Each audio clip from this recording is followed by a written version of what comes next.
particularmente en medicina tiene que ser aquello que se ha demostrado que realmente es útil, que es válido y que es beneficioso. Nosotros no podemos, en verdad, trabajar con especulaciones, con probabilidades, con supuestos, o porque me dijo alguien, o porque históricamente eso se ha hecho. No estés así, por favor. La medicina supone evidencias. Y por si acaso, jóvenes, los testimonios, los textos confesionales no son científicos. Ustedes hacen una encuesta por ahí y dicen, bueno, ustedes usan tal cosa y sienten que les va bien, así que digan que les va bien, es un testimonio que tiene que verificarse. Si no se verifica, no es científico. Bueno, pero a la vez es arte, ¿por qué? Porque nos obliga a considerar las variabilidades. Por favor, jóvenes, una de las cosas que debemos incorporar es que nosotros somos diferentísimos uno de otro. Tal vez, repito, como siempre he mencionado, jurídicamente somos iguales, pero desde el punto de vista biológico o humano somos diferentísimos, por favor. Y no hay que sentirnos mal porque seamos diferentes. Al contrario, eso nos da particularidades. Las diferencias no son malas. Cuando la diferencia se transforma en desventaja, eso es otra cosa. Cuando tenemos desventajas es otra cosa. ¿Sí? Incluso hay que ser diferentes para ser complementarios. Cuando somos diferentes somos complementarios. Y ahí está la esencia pues, de las interacciones sociales. Entonces, hay una gran variabilidad. Como siempre repito también, existen pacientes, no existen enfermedades.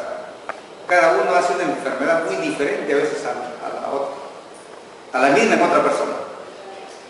¿Y por qué importa eso? Porque debemos individualizar los tratamientos. No puedo tener una receta acá en mi cabeza que lo aplique al paciente A, B, C, D y E. No, eso es acientífico, es incluso hasta riesgoso. Y el manejar las individualidades nos da pericia, nos da habilidad para saber cómo actúa en este caso, cómo actúa en este otro. Eso es algo artístico. Por eso se habla de la medicina como ciencia y arte a la vez. Y por lo tanto eso significa conocer las respuestas particulares de cada individuo a un determinado fármaco.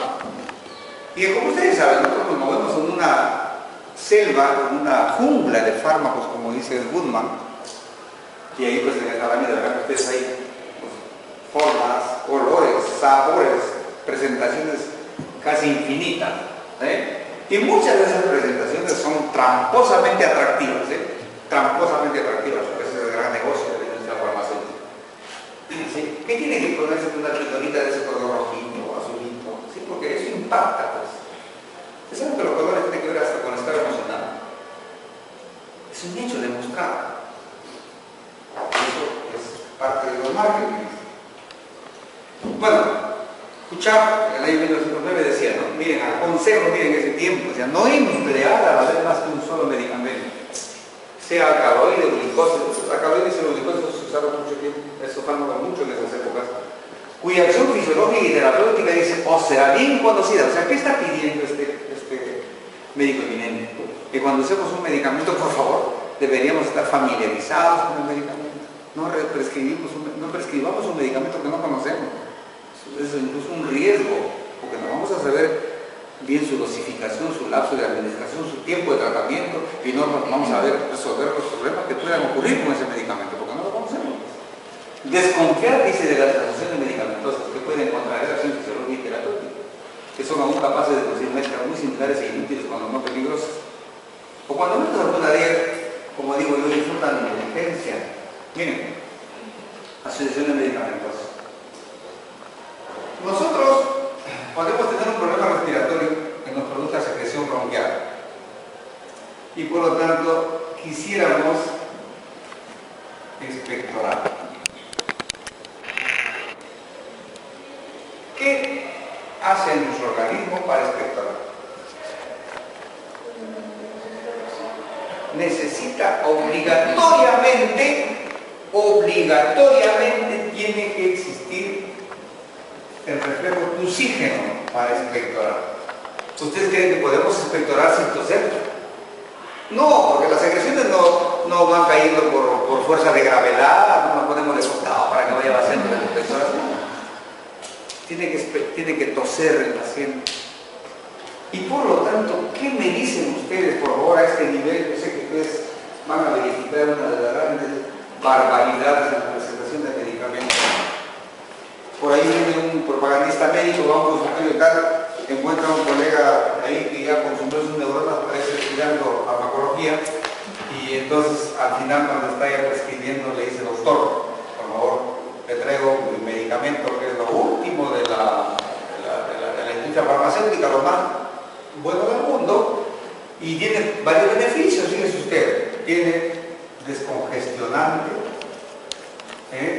tiene un antitérmico y antiinflamatorio, y tiene un antitussígeno, y a la vez, si en caso de su paciente tiene un tema, tiene un expectorante, es un solo.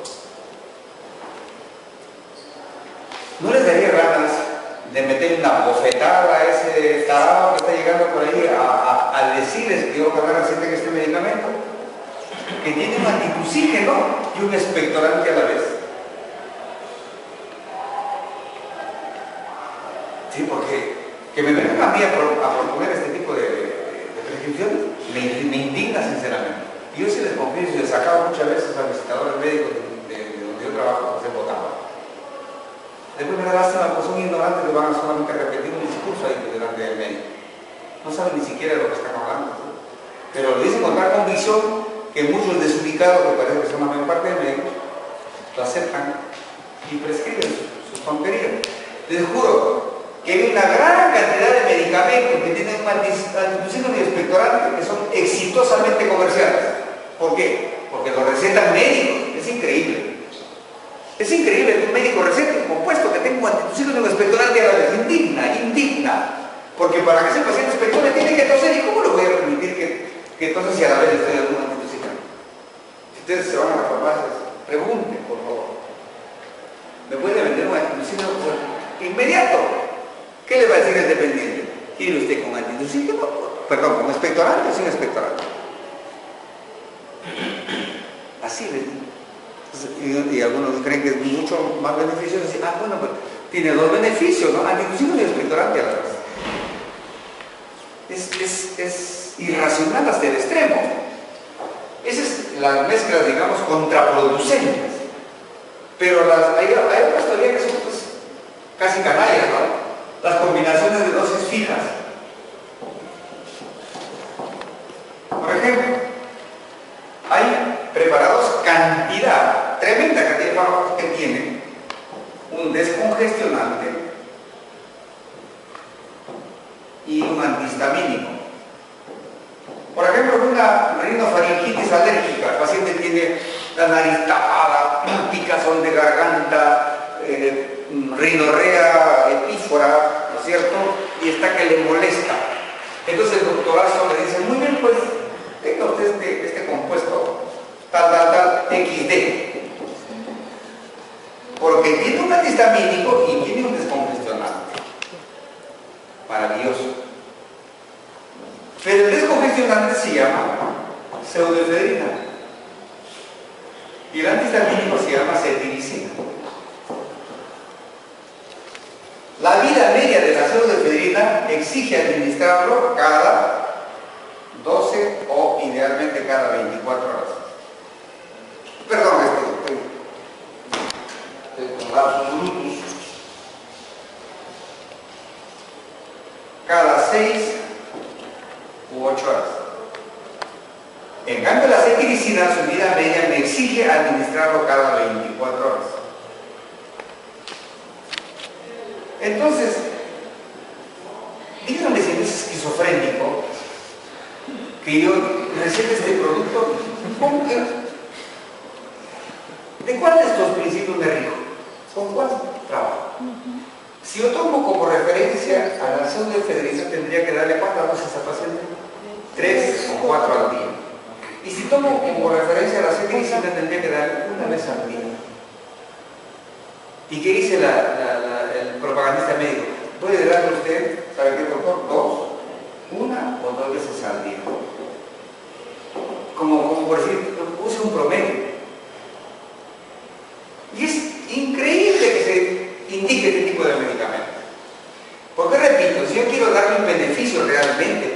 antihistamínico tengo que darle cada 24 horas, pero ya le estoy dando dosis insuficientes de pseudoefedrina.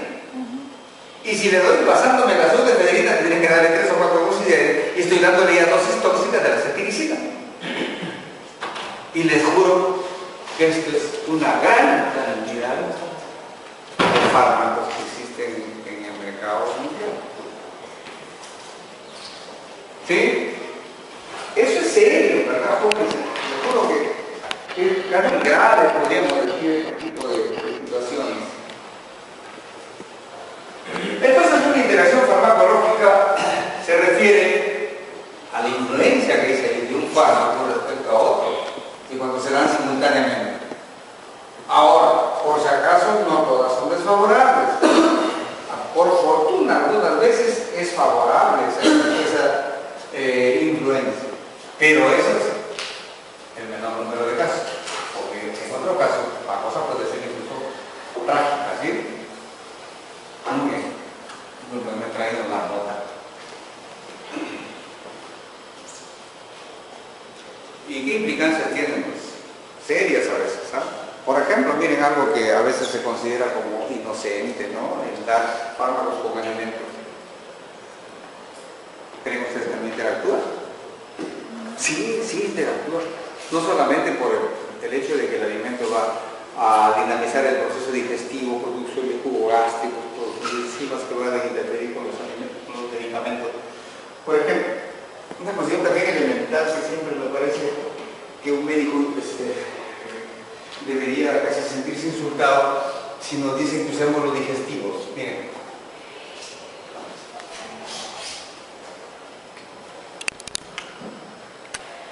Aquí ¿qué hay? Fundamentalmente ácido clorhídrico.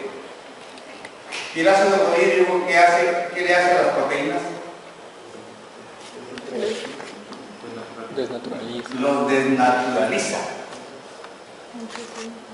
¿Sí? Los degrada las proteínas. Muy bien.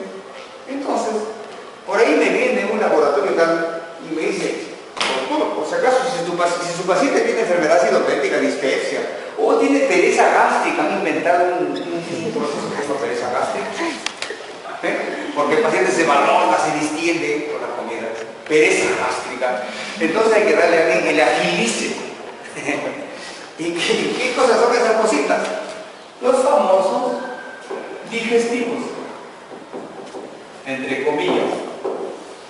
Han escuchado que hay mucha gente que dice, yo cuando me siento un poco mal, tomo mi Pantoflac, tomo mi digestase, tomo mi digesil. ¿Sí? ¿Sí? ¿Saben qué tienen esos preparados? Tiene enzimas que ayudarían supuestamente a digerir los alimentos, particularmente las proteínas, carbohidratos y grasas. ¿Sí? Entonces dice, doctor, mi producto tiene N compuestos que van a ayudar a digerir los alimentos. Muy bien.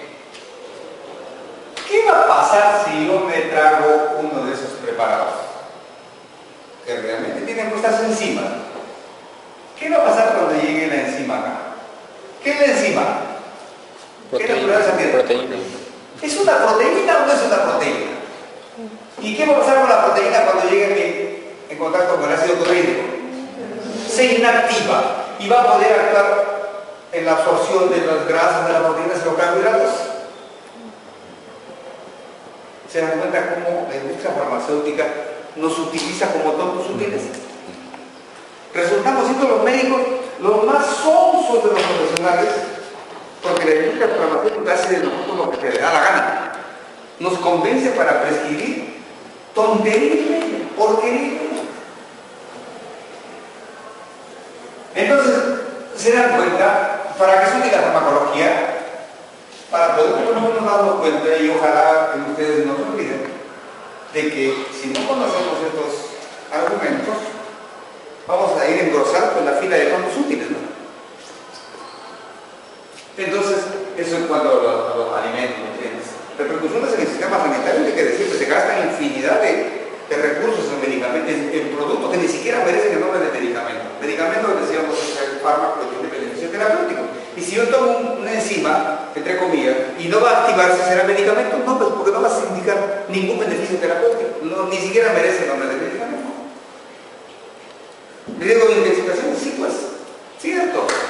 Ahí recuerdan ustedes en la clase anterior que hablábamos sobre los inductores y los inhibidores microsomales. ¿Sí? Entonces, en ese caso, al revés.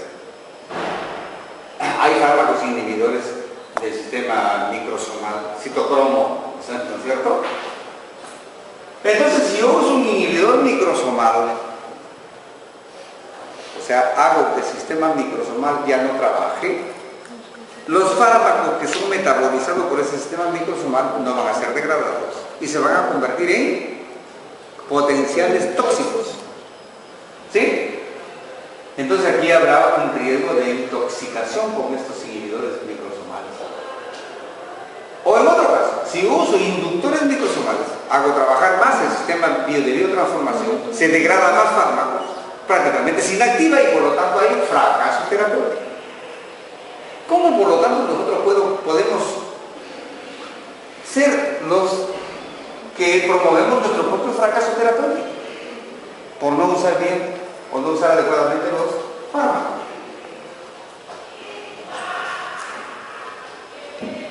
Aquí hay algunos antecedentes de los principales estudios y preocupaciones sobre las interacciones farmacológicas y que empieza en verdad con el descubrimiento de que el ácido acetilsalicílico, que es la aspirina, cuando se usaba combinado con otro preparado que se llama ácido paraminobenzoico, el famoso PAS, antituberculoso, ya histórico, ahora ya no se usa, se notó que se aumentaba la excreción de los salicilatos cuando se usaba ácido paraminobenzoico. Pues se aumentaba la excreción y disminuía la actividad de la aspirina, porque es el ácido salicílico. ¿No es cierto? Luego ya se fueron sistematizando estas observaciones, se creó en el 70 la Fortran que vigila las incompatibilidades terapéuticas, y en los últimos 30 años ya se han hecho cada vez más estudios más serios sobre estas interacciones y hay informes ya suficientes como para tomar precauciones. Ahora, ¿qué importancia tiene este tipo de estudios? ¿Por qué? Porque en verdad el consumo de fármacos en la población es altísima.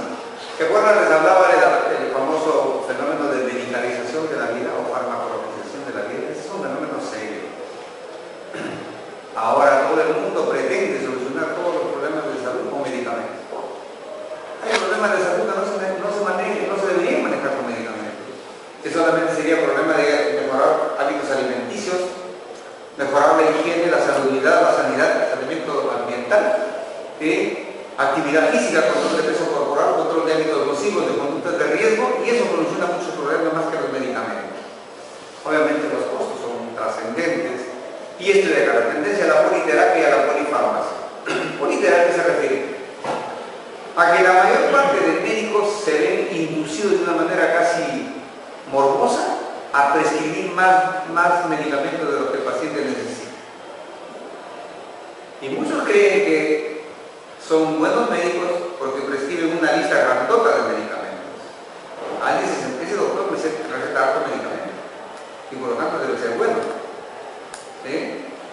Y como corolario, no hay médico que se atreva en algún momento a decirle al paciente, sabe que su problema no se resuelve con medicamentos, así que tiene que cumplir otro tipo de indicaciones. Parece que hay una resistencia extraordinaria a no dejar de prescribir medicamentos. Y para colmo, la presión social, pues, a veces se empuja en ese sentido. Les confieso que a veces es frustrante que uno explica a un determinado paciente y dice, sabe que tu problema no es medicamentoso, tu problema es de otro tipo y que hay que resolverlo de otra manera. Y de repente se van por ahí y comentan, dicen, no, yo me digo, ¿para qué? Este médico me dice, por la pura se paga mi consulta, no me receta ningún medicamento. La gente está pues cuadriculada, creyendo que toda consulta debe terminar en medicamentos. Y para colmo de colmo jóvenes, la porterización de la medicina está llegando a un grado superlativo.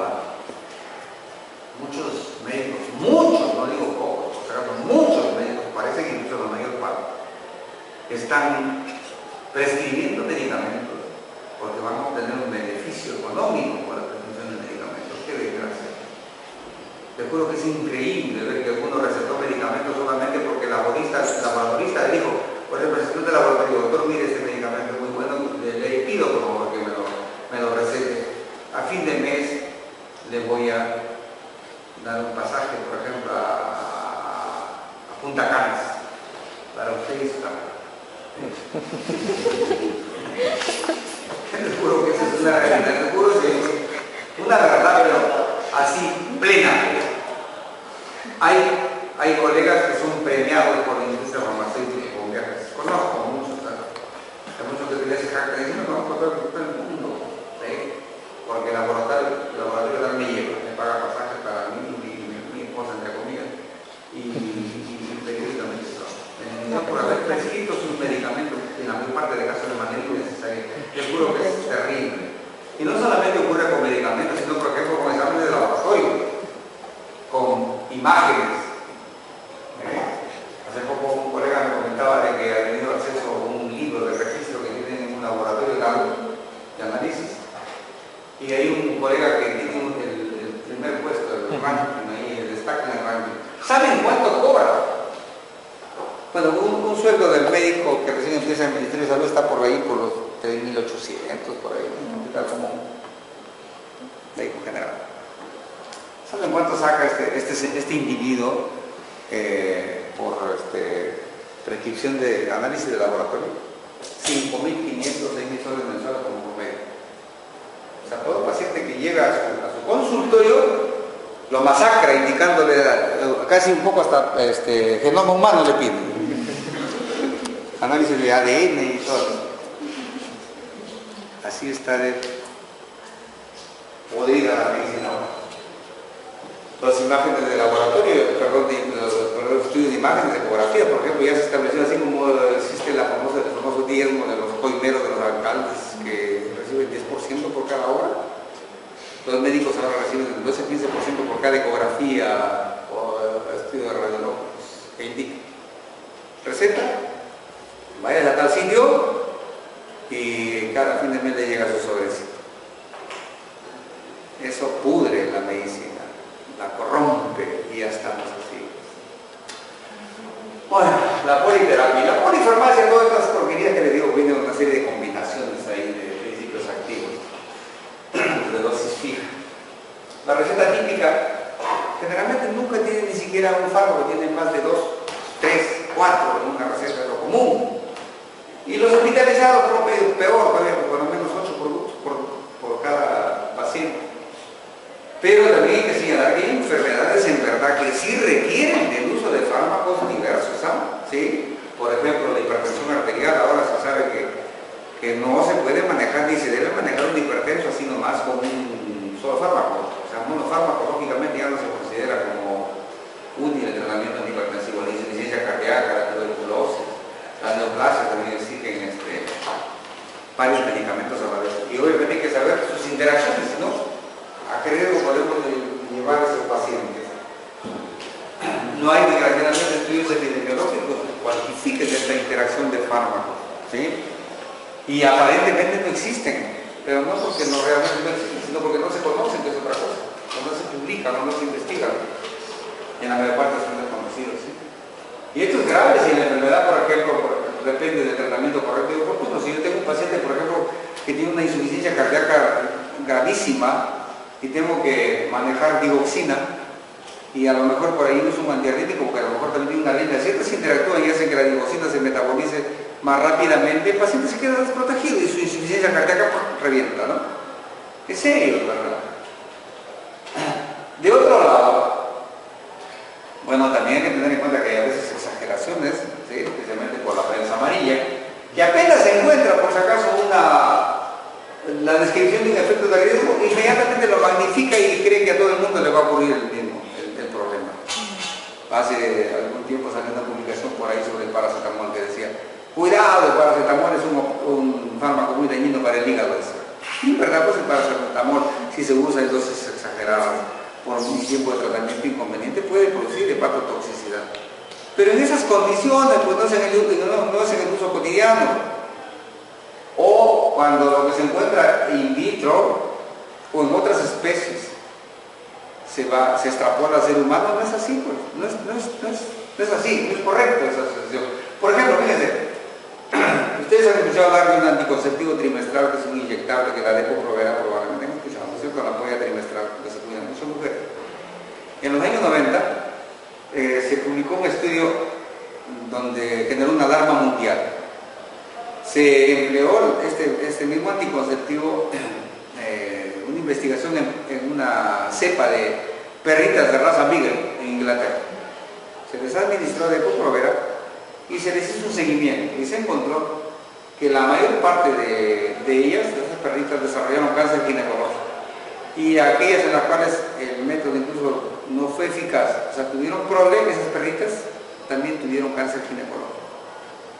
Entonces se fundió una alarma mundial que motivó que la Organización Mundial de la Salud, por favor, recomiende paralizar la comercialización de la Depo-Provera como anticonceptivo en el mundo, y sometió a estudios masivos, retrospectivos y prospectivos. O sea, se hizo estudios a nivel mundial de todas las mujeres que habían usado Depo-Provera y se les hizo un seguimiento en el tiempo para ver cuántas en verdad estaban por desarrollar o desarrollaban cáncer ginecológico. Y prospectivo no porque se dijo sigan usándolo, sino porque algunas mujeres tenían que seguir usándolo como tratamiento de otras enfermedades, por ejemplo la endometriosis, que es una enfermedad muy seria en algunas mujeres, se trata con Depo-Provera. Entonces en ellas también se comenzó a observar. Y en verdad que se encontró en el tiempo de estudio que se hizo que la relación causal era nula, y que era un problema, por lo tanto, de especie. ¿Se dan cuenta? Por favor, eso es importantísimo, ¿ya? Lo que se encuentra en animales no necesariamente va a ocurrir en seres humanos, que a veces es perverso decir, miren, ha ocurrido esto en un animal y se está usando en humanos. Eso es criminal. Por favor, hay que tener mucho cuidado con eso, ¿sí? Bueno, lo más importante de las interacciones es lo que tiene que ver con el metabolismo, como vamos a ver después. Otro asunto importante, por favor, reconozcamos que no todas las poblaciones son iguales. Y vuelta, otra vez encontramos ahí la tercera edad. Es la población más sensible para que pueda padecer de los riesgos de interacciones medicamentosas, los polimedicados. Aquellos pobres pacientitos que necesitan varios medicamentos a la vez, por favor, hay que tener muchísimo cuidado con ellos. Los que tienen disfunción hepático-renal, o las patologías que no permiten un descenso de la dosis de medicamento porque rápido se van a agravar, ¿no es cierto? Entonces, eso es, ahora, ¿a qué se refiere? A que siempre va a haber un fármaco que es objeto de la interacción y otro que es el sujeto activo, digamos, ¿sí? Bueno, las interacciones las podemos clasificar en tres grandes tipos: las farmacéuticas, las farmacocinéticas y las farmacodinámicas. Las farmacéuticas son las que van a ocurrir en el momento previo a la administración del paciente, por ejemplo en la jeringa de administración o en los equipos de venoclisis, donde a veces se coloca el medicamento para que pase al paciente por viento venoso. Y esos son los farmacéuticos, o también se llama incompatibilidad. Son reacciones evidentemente químicas, repito, que ocurren antes de administrar al paciente. Entonces eso puede ser que ocurra, por ejemplo, cuando a un paciente le indican, por decir, 2 inyectables. Colocan este inyectable de tal medicamento y este otro también. Entonces, en muchas ocasiones que se van a colocar los inyectables, la persona que le va a colocar el inyectable, mira, le dice, para que no te coloque 2 pinchazos, te va a doler mucho, mejor lo mezclamos los dos. Eso, por favor, nunca debe hacerse, ¿ya? Nunca. Siempre conlleva peligro. Y, por ejemplo, en estos casos, la penicilina y el aminoglucósido precipitan. Y esto se observó a veces trágicamente. Por ejemplo, un caso de un paciente que necesite penicilina gesódica. Son supuestos, obviamente, pero que ha ocurrido actualmente. La penicilina gesódica se tiene que administrar mínimo 4 o 6 veces al día. Supongamos que tenga la indicación de 2 millones de unidades internacionales, porque así se dosifica la penicilina gesódica, cada 6 horas. Hay que combinarlo con un aminoglucósido, y en verdad la asociación de un beta-lactámico como la penicilina y un aminoglucósido, por decir la gentamicina, es muy activa, muy beneficiosa esta asociación. ¿Ya? Entonces,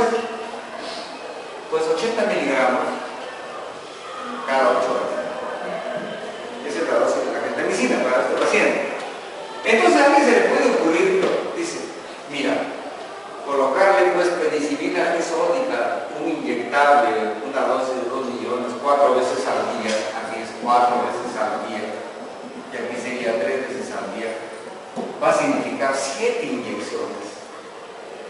Sí, evidentemente 7 inyecciones.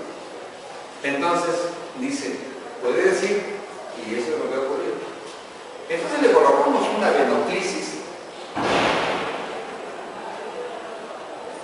donde no solamente nos permite ir como vehículo para colocar el inyectable, sino en el frasquito de la venoclisis, le vamos a pasar al paciente, agregamos ahí en la dextrosa o la solución salina, si le doy 4 dosis diarias, las 4 dosis de penicilina más las 3 dosis de gentamicina. Lo combinamos acá, lo mezclamos. Acá está todo diluido y va a pasar, obviamente, durante las 24 horas. Lo gradúo, pues 14 gotas por minuto y pasa 24 horas. Y en verdad estamos dando las dosis lineales incluso de esos medicamentos. Pero ¿dónde está el problema? Que en el frasco, la penicilina y la gentamicina reaccionan químicamente y se forma unas sales, un precipitado incoloro, que no sirven para nada. Reaccionan ambos fármacos en esa solución y se inactiva precipitado incoloro, porque tiene uno carga positiva y el otro carga negativa. Entonces, es un fracaso terapéutico. ¿Sí? Igual ocurre, por ejemplo, con la ciprofloxacina cuando se combina con furosemida, que es un diurético, o con la heparina, que es un anticoagulante. Entonces puede formarse precipitados y por lo tanto estamos actuando pésimamente. Estas son otras interacciones también farmacéuticas conocidas, la penicilina con la minofilina. La minofilina es un broncodilatador. La penicilina con la heparina, el cloranfenicol con la oxitocina, la penicilina, que es un opioide, con la oxitocina, que es un oxitocina, y el tiopental, que es un anestésico endovenoso, con la penicilina, que es un analgésico opioide. Entonces, miren ustedes, esas asociaciones nunca deben trabajarse, digamos, en un solo inyectable. Siempre es un riesgo, ¿sí? Las otras interacciones son las farmacocinéticas. Cuando hacemos nosotros la farmacocinética, pues estos procesos de absorción, transporte, metabolismo y excreción, ¿no es cierto? Distribución, metabolismo y excreción. Entonces, en la absorción va a haber interacciones sí, pues. Por ejemplo, dice lo que tiene que ver con la motilidad gastrointestinal. Si yo uso un preparado que tiene que absorberse con cierta rapidez, ¿ya?, en el duodeno o en el intestino delgado, que es el lugar donde más se absorben los medicamentos, puedo interferir con su absorción si es que uso, por ejemplo, a la vez un medicamento antiespasmódico. Por ejemplo, puede hacer que yo necesite que el paciente que tiene una infección intestinal, le puedo indicar, por ejemplo, una penicilina oral, ¿ya? Y la penicilina oral tiene que absorberse, ojalá rápidamente a nivel de intestino delgado. Pero a la vez ese paciente a lo mejor tiene un cólico, dolor abdominal, y yo le doy un antiespasmódico. El antiespasmódico, ¿cómo actúa para evitar el cólico? Relajando el intestino.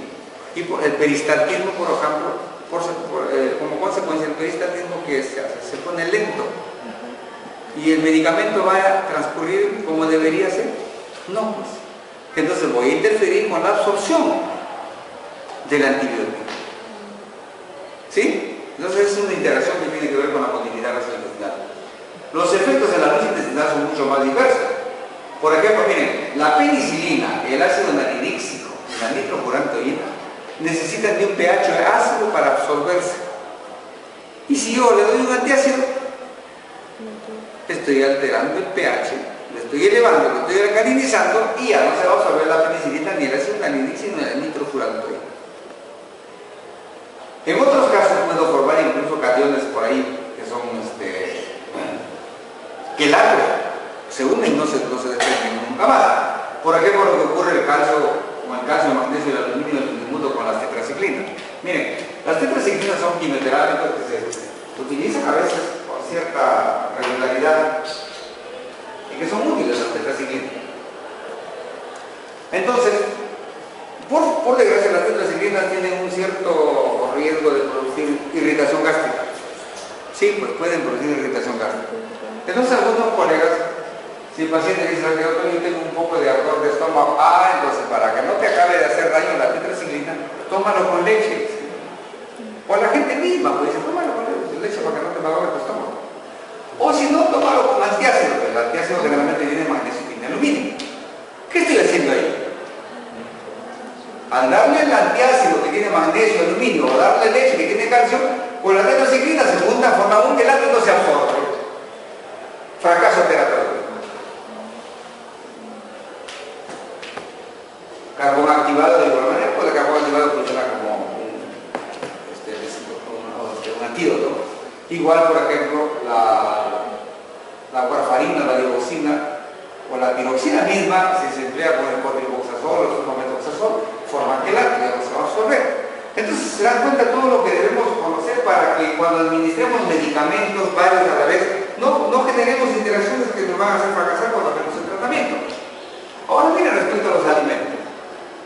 Ustedes saben que la mayor parte de gente dice, si vas a tomar antibióticos, los antibióticos generalmente son fuertes. Peor aún, no sé de dónde le ponen la cabeza, matan los glóbulos rojos, tumban abajo la hemoglobina. No sé de dónde demonios van a sacar eso. ¿Y cómo se explica? Si tienen ustedes un cuadro de un paciente con una infección especialmente severa, la infección compromete el estado general del paciente que incluso después de la convalecencia. Vean ustedes un paciente que ha hecho, por ejemplo, una neumonía severa. ¿Acaso sale del hospital felicidad de la vida cantante, sonriente, por ahí danzando? Sale pues todo de dilucho, palidísimo, que tiene que guardar reposo su convalecencia. La gente no dice que esa convalecencia es por la enfermedad que ha tenido, no dice, ha recibido tanto antibiótico pues, tanto medicamento que le han puesto. Se le atribuye a los medicamentos y no a la propia enfermedad. Y como se les ha quedado eso en su cabezota, dicen, para que no te hagan daño los antibióticos, tómalo con leche, o tu estómago con alimentos. Pésima idea, porque en la absoluta mayor parte de casos, los alimentos en general disminuyen la absorción de los medicamentos. En general, Por lo tanto, mis estimados jóvenes, eviten que los pacientes, en la absoluta mayor parte de casos, tomen sus medicamentos con alimentos. Doctor, ¿y aquellos medicamentos que tienen no tienen el recubrimiento entérico de celulosa? En la mayor parte de casos, el recubrimiento entérico es una gran trampa de la industria farmacéutica. Mira, solamente para que vean lo siguiente. Mira para que te des cuenta cómo se hace. Los AINES son reconocidos gastrolesivos, ¿sí? Aspirina, naproxeno, ibuprofeno, lo que quieran, la indometacina, fatal, el ketorolaco, peor, el ketorolaco es un demonio para la mucosa gastrointestinal. Entonces, dice la industria farmacéutica, doctorcito, no se me preocupe porque mi preparado que le traigo tiene recubrimiento entérico. La película microfilm, todavía dicen, microfilm, que va a evitar que el aire entre en contacto con la pared del estómago del paciente. Entonces, el ácido, sí, pues el jugo gástrico va a ir degradando poco a poco esto, de modo que aquí llega ya el aire solito, ¿no? Acá. Y ya no dañó el estomaguito.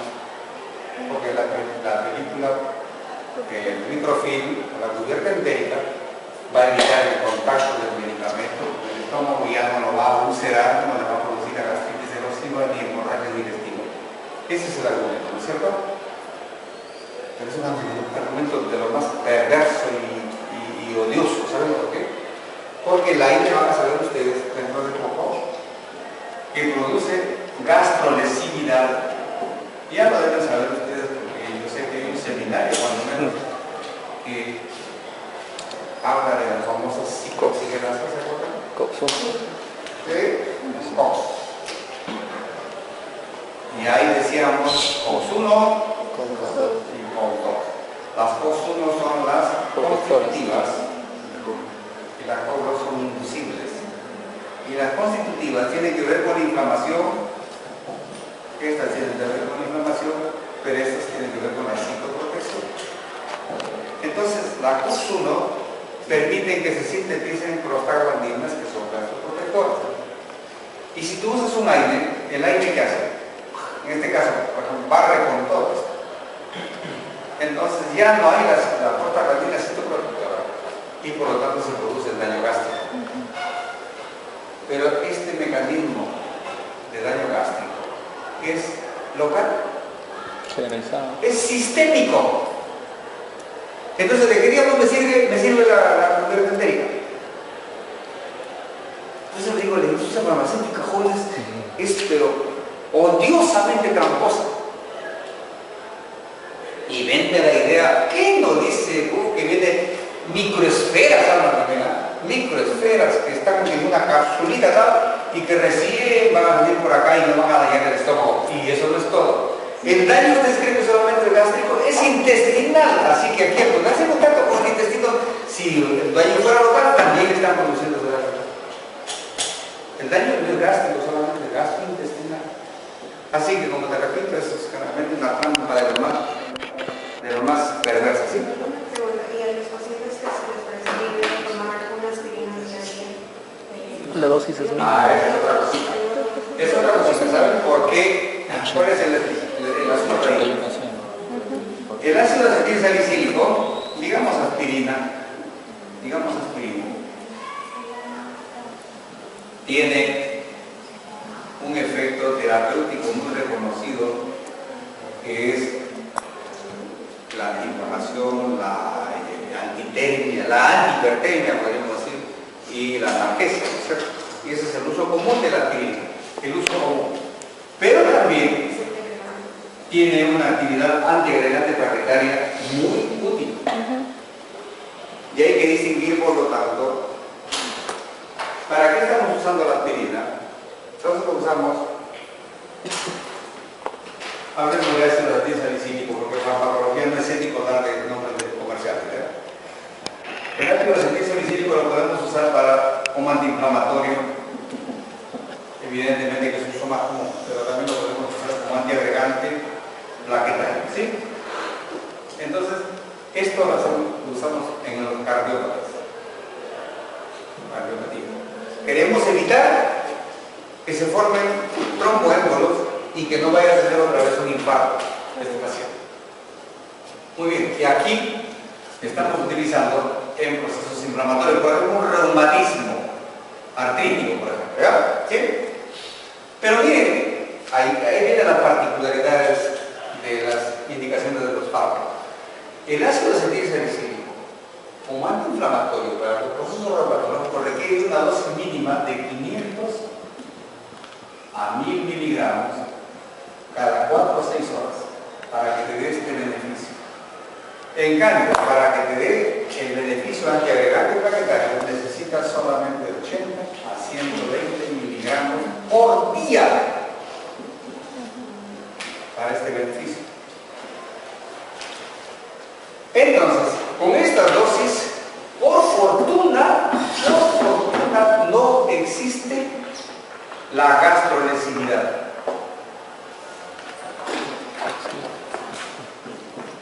Aquí sí, es evidente la gastrolesividad. Aquí sí. En cambio acá, no solamente por la dosis, sino por los lapsos de administración. Aquí es 4 o 6 veces al día, aquí es una sola vez al día y ¿cuánto? 4 veces más, cuando menos, la dosis como antiinflamatorio o analgésico. ¿Sí?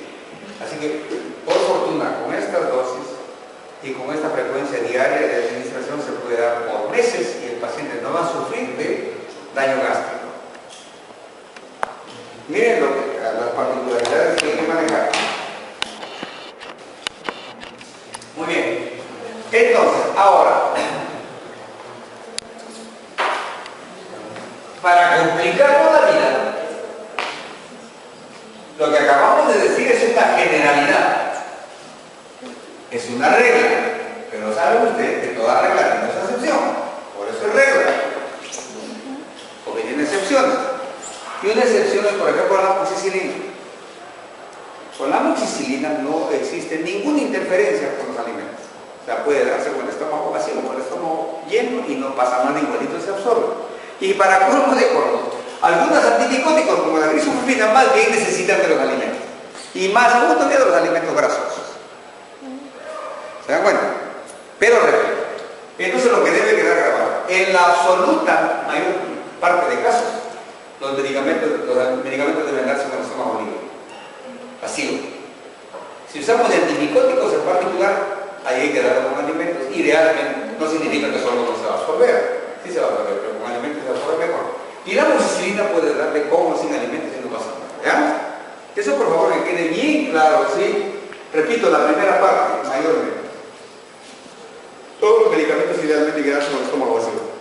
Peor aún, en medicamentos donde la relación, esa interacción es drástica. Por ejemplo, jóvenes, la glibenclamida, insisto mucho, la glibenclamida es un antidiabético oral que se usa mucho todavía, que si ustedes lo administran con alimentos, pierde toda actividad hipoglicemiante. Y fíjense, es tan estricto este hecho que se recomienda que la glibenclamida debe darse en ayunas y el desayuno o la primera comida debe ser no antes de 30 minutos de haberse administrado la glibenclamida. Imagínense. Miren lo drástico que es la recomendación, porque si se da con alimentos, pierde actividad la glibenclamida y el diabético queda sin protección farmacológica. El captopril, un antihipertensivo a veces tan eficaz, también, si ustedes lo dan con alimentos, pierden notoriamente su actividad antihipertensiva. Tiene que darse estrictamente en ayunas el captopril.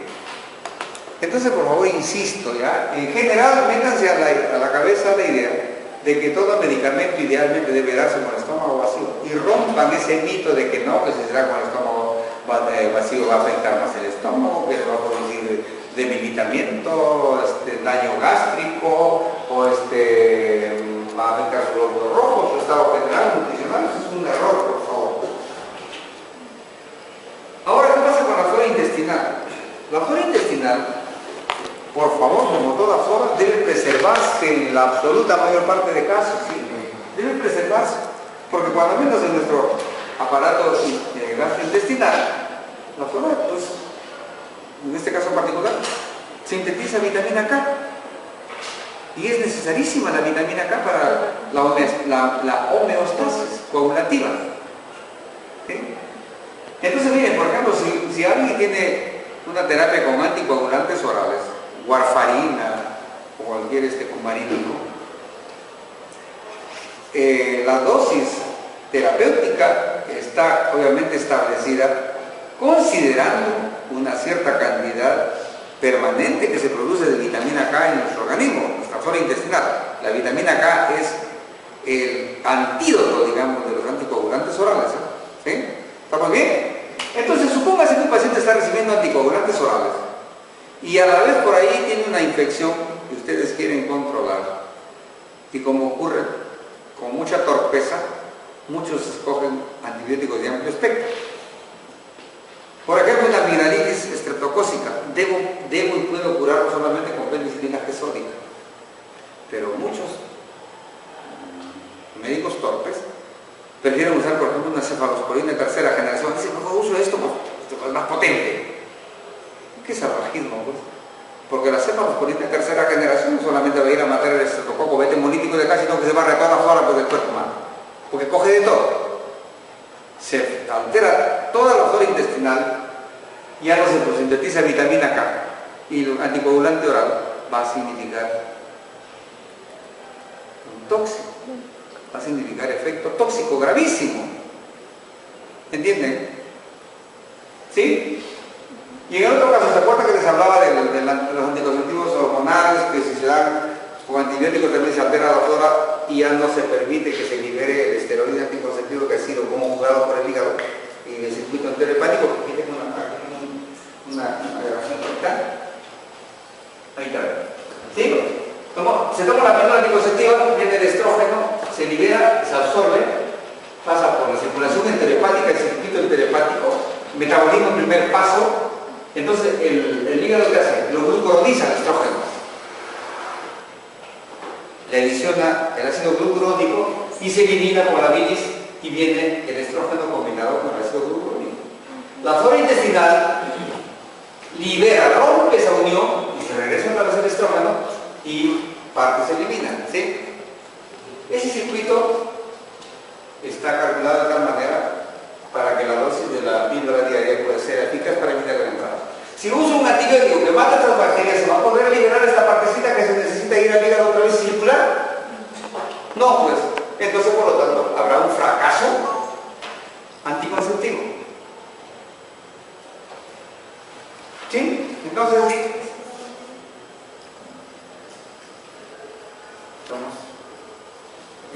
aquí estamos. En transporte, ahí viene el asunto de la ligación proteica. Recuerden nuevamente, ¿no?, de que las proteínas son los vehículos por los cuales se transportan los medicamentos, ¿no? Y hay fármacos que tienen una avidez extraordinaria por las proteínas. Y se van y desplazan al fármaco inicial, lo sacan de las proteínas y se meten en. Por ejemplo, la fenilbutazol, las sulfonamidas, la tolbutamida, que es un antidiabético que ya no se usa mucho, desplazan rapidísimo a la fenitoína de su unión proteica. Y al haber más fenitoína libre, más actividad farmacológica y se convierte en algo tóxico. La fenitoína puede ser muy tóxica, ¿sí? Y estos son ya bloqueos de mecanismos compensadores, por ejemplo, el bajo volumen de distribución, cuando está afectado el hígado o los riñones, también se afectan obviamente los procesos de los fármacos. Respecto a la biotransformación o metabolismo, lo que decíamos ya reiteradamente, el famoso asunto de la inducción enzimática y la inhibición enzimática. Ahí solamente he querido destacar que tiene la inducción enzimática, ¿sí?, que significa una disminución de la eficacia farmacológica, requiere para que se instale de 1 a 2 semanas. Pero la inhibición enzimática, ¿sí?, la que aumenta el riesgo de toxicidad, es más inmediata. ¿Sí? Entonces, si yo tengo un fármaco, repito, que hace que se estimule el trabajo del hígado, se metaboliza más rápidamente el fármaco inicial y pierde actividad. Bueno, pues tendré un fracaso terapéutico. Pero eso va a ocurrir todavía a la primera o la segunda semana de tratamiento. ¿Cuánto tiempo se da de tratamiento a la mayor parte de enfermedades? Generalmente una semanita. Por lo tanto, esto no es muy común, pues. Acaba el tratamiento y recién estaría ocurriendo esa inducción enzimática. Pero esto sí es inmediato, por eso los riesgos de toxicidad son altísimos. Porque estos fármacos van a inhibir a las enzimas, impiden que metabolice al fármaco A y este se convierte en tóxico. Eso sí es inmediato. Por eso los riesgos de toxicidad son mucho mayores, mucho más probables. Ahí hay una lista de fármacos inductores y sus objetivos de inducción. La carbamazepina es un fármaco muy utilizado como anticonvulsivo, pero también se usa mucho en la neuralgia trigeminal, por ejemplo. La grisomurmina es un antipsicótico, el fenobarbital es un barbitúrico, pero por una hora se usa menos. Sulfilperazona ya no se usa mucho en preparado sulfónico. El alcohol, esto se usa más que cualquier fármaco. Especialmente la ingesta crónica, se comporta como un gran inductor microsomal. El tabaco, por favor. El tabaco es un gran inductor enzimático. Y miren, ve cuáles son los objetos de ese efecto, los anticonceptivos a propósito, fíjense la figurita. Anticoncepción. Esto me la ha puesto mi hijo, no sé por qué diablo la ha puesto que no, por favor. Adrenalina, como ya hemos mencionado en varias ocasiones, es es un gran hipertensor. ¿Y cómo lo hace? En base a dos fenómenos: la vasoconstricción potente mediante activación de receptores alfa 1 y la estimulación cardíaca potente también en base a receptores beta 1. ¿Sí? Entonces, cuando se emplea adrenalina, la hipertensión arterial se dispara. Es absolutamente hipertensor.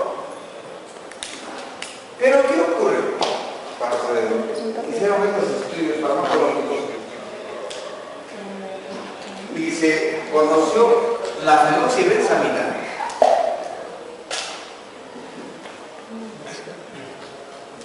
se administró, por decirlo en un caso, de un perrito de experimentación. Y se iba registrando la presión arterial. Entonces el perrito se le administró la adrenalina y se veía que la presión subía, no sé si sabían ustedes en el manómetro de mercurio, hasta las 5:45 de la noche, se acabó. Entonces, rapidísimo esto ya, rapidísimo. Entonces la fenoxibenzamina, ¿qué hace? ¿Qué pasaba? Se aplicaba fenoxibenzamina y después se aplicó adrenalina. ¿Y saben lo que ocurrió? Una cosa paradójica. Paradójica. La adrenalina resultó que en lugar de subir la presión arterial del animal de experimentación, la tiró abajo. Entonces yo, diablos, resultó que la adrenalina ahora es hipotensora. Y se comenzó a buscar la explicación y se encontró que la fenoxibenzamina bloqueaba los receptores alfa 1. ¿Ya? Y prevalecían, por lo tanto, las acciones sobre los receptores beta. Pero no solamente sobre beta 1, sino que aparecieron los efectos sobre los receptores beta 2. Y los receptores beta 2 no en el aparato respiratorio para dar broncodilatación, sino en el músculo esquelético, que tiene cantidad de receptores beta 2, y que en este caso los receptores beta 2 en el músculo esquelético son potentes vasodilatadores. Y esta acción estaba escondida en la adrenalina de uso común. No figura, no aparece, está escondida. Solamente aparece cuando se bloquean los receptores alfa 1. Ese se llama fenómeno de Day. O sea que la adrenalina, en lugar de subir la presión arterial, la baja, pero por acción vasodilatadora, estimulando los receptores beta 2. Miren ustedes. Y esta acción bloqueadora de la fenoxibenzamina sobre alfa 1 es irreversible, es covalente. Sí, rapidísimo por acá terminamos. Antagonismo fisiológico, el no competitivo, es cuando se pueden provocar los efectos contrarios pero en receptores diferentes. Por ejemplo, yo puedo utilizar histamina, ¿ya? Histamina, y tiro abajo la presión arterial porque los receptores H1 son potentes vasodilatadores. ¿Sí? Pero uso la fenoxibenzamina. Sí. La fenoxibenzamina y también tiro la presión abajo. Pero no porque estoy sobre los receptores alfa 1, sino sobre los receptores H1. ¿Te das cuenta? Es por receptores diferentes. Como dice, la histamina produce broncoconstricción y el salbutamol y adrenalina los dilatan, pero no porque bloquean los receptores alfa 1, sino porque actúan sobre receptores beta 2. Son antagonistas actuando en receptores diferentes. ¿Sí? Por lo tanto, eso es algo que no se puede superar, es irreversible e insuperable. El antidotismo es referido a los venenos. Cuando hablamos de veneno, estamos hablando ya no de antagonismo, sino de antidotismo. Y de dos tipos de químicos, por ejemplo, lo que ocurre con el LDA, que bloquea la acción tóxica del plomo, cobre, sustancias radiactivas, o de la N-acetilcisteína, que bloquea la acción tóxica del paracetamol o del acetaminofén. Entonces, antagonismo es el antidotismo, antidotismo es el antagonismo referido a veneno. Es el mismo asunto del antagonismo, pero referido a veneno. Y el farmacológico es típicamente el antagonismo competitivo, lo que ocurre cuando queremos bloquear la acción espástica gravísima de la espinina en la musculatura esquelética, lo podemos relajar con el diazepam, que son fármacos de acción muy diferenciada. Los órganos fosforados con la clopina o la toxicidad por benzodiazepina con el fumacemia. Esas son alteraciones indirectas por hipocalemia, por ejemplo, ¿sí?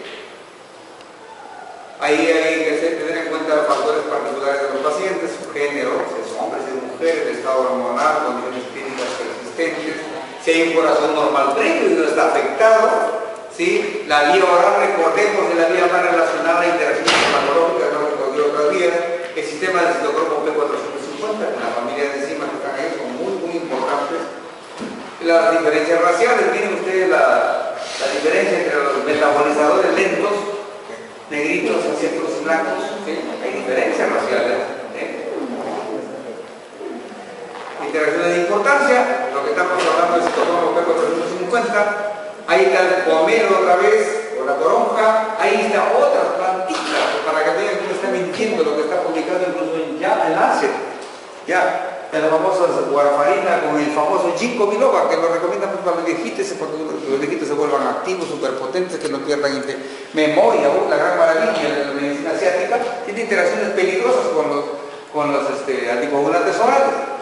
La famosa hierba de San Juan, muy empírico, con los antidepresivos inhibidores de la recaptación de serotonina, ¿sí? La digoxina, la teofilina puede interactuar con este producto vegetal.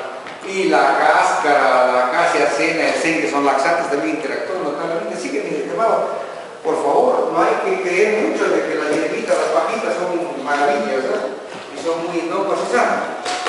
Entonces las interacciones de verdad pueden ser infinitas, muy diversas y son desconocidas en la mayor parte de casos, ¿sí? Y que nos obligan pues a esto, a hacer una adecuada análisis farmacológica, por favor. Debemos tratar de conocer los fármacos y de conocer incluso las experiencias de los pacientes con tal o cual fármaco para ver que no vayamos a cometer a veces unas tremendas sandeces, ¿no es cierto? La mayoría de las interacciones, por favor, por fortuna no son muy relevantes, al menos las conocidas, ¿sí? Y esa es una porque usamos tan abusivamente los medicamentos que si fuera lo contrario le hubiésemos matado a más gente que la que están viendo.